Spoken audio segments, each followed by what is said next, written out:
అక్రమ వలసదారులకు షాక్. అమెరికాలో అక్రమార్కులకు US embassy warning. America immigration చట్టం మరింత కఠినం. వలసదారులను హెచ్చరించిన యుఎస్ ఎంబసీ. మరో 487 మంది డిపోర్టేషన్కు రంగం సిద్ధం.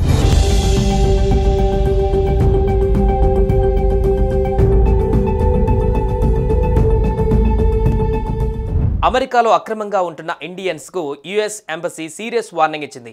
అమెరికా ఇమిగ్రేషన్ చట్టాలను కఠినతరం చేస్తోందని మంగళవారం యుఎస్ ఎంబసీ తెలిపింది. ఇప్పటికే 104 మంది భారతీయులతో టెక్సాస్ సైనిక విమానం ఇండియాకు చేరిన విషయం తెలిసిందే. ఈ నేపథ్యంలోనే అమెరికాలో నివాసం ఉంటున్న అక్రమ వలసదారులకు బహిరంగ హెచ్చరిక జారీ చేసింది యుఎస్ ఎంబసీ. దీంతో అమెరికాలో భారతీయులు తీవ్ర ఆందోళన చెందుతున్నారు.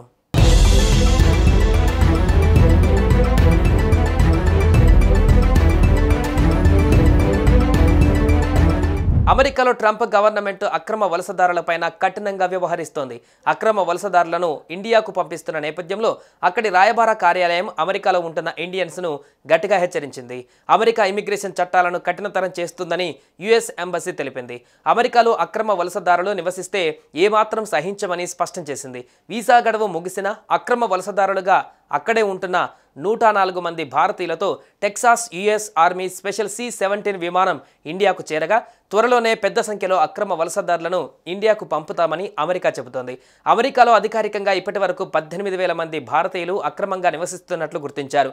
అనధికారికంగా ఆ సంఖ్య లక్షలలో ఉంటుందని సమాచారం.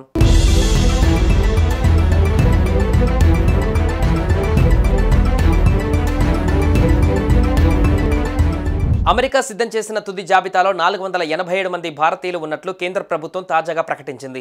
ఈ మేరకు అమెరికా అధికారులు సమాచారం ఇచ్చినట్లుగా విదేశాంగ శాఖ కార్యదర్శి విక్రమ్ మిశ్రీ శుక్రవారం తెలిపారు. వారిలో 298 మంది వివరాలను తమకు అందజేసినట్లుగా చెప్పారు. అమెరికా న్యాయశాఖ నిబంధనల మేరకు అక్కడి అధికారులు చర్యలు తీసుకుంటున్నారన్నారు. అక్రమ వలసదారుల సంఖ్యపైన తమకు సమాచారం అందించారని తెలిపారు. అలాగే వలసదారులను సంఖ్యలు వేసి తరలిస్తున్నారనే ఆరోపణలపైన అమెరికా వద్ద తమ ఆందోళన వ్యక్తం చేశామని విదేశాంగ శాఖ సెక్రటరీ విక్రమ్ మిశ్రీ తెలిపారు. భవిష్యత్తులో ఇలాంటివి పునరావృతం కాకుండా ట్రంప్ యంత్రాంగంతో సంప్రదింపులు జరుపుతామని ఆయన చెప్పారు.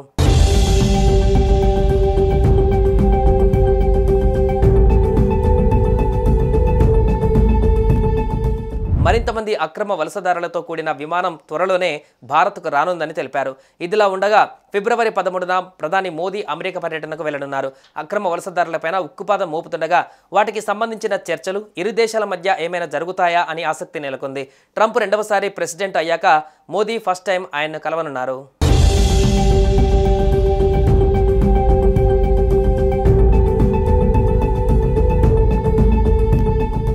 అక్రమ వలసదారులను వారి దేశాలకు తిరిగి పంపించే ప్రక్రియ కొత్తదేమీ కాదని కేంద్ర ప్రభుత్వం ఇప్పటికే స్పష్టం చేసింది. గత 15 ఏళ్లలో 15,756 మంది భారతీయులను వెనక్కి పంపించినట్లు విదేశాంగ శాఖ మంత్రి ఎస్ జయశంకర్ తెలిపారు. విదేశాంగ శాఖ వెల్లడించిన గణాంకాల ప్రకారం 2009లో 734 మంది, 2010లో 799 మంది, 2011లో 597 మంది, 2012లో 530 మంది, ఇక 2023లో 617 మంది, 2024లో 1368 మంది భారతీయులను అమెరికా వెనక్కి పంపింది. 2025లో ఇప్పటి వరకు 104 మందిని పంపినట్లుగా విదేశాంగ మంత్రి వెల్లడించారు. రానున్న రోజులలో భారీ డిపోర్టేషన్కు సిద్ధమవ్వాలని యుఎస్ ఎంబసీ ఇచ్చిన వార్నింగ్ ఇప్పుడు అమెరికాలో ఉంటున్న అక్రమ వలసదారుల్లో గుబులు రేపుతోంది.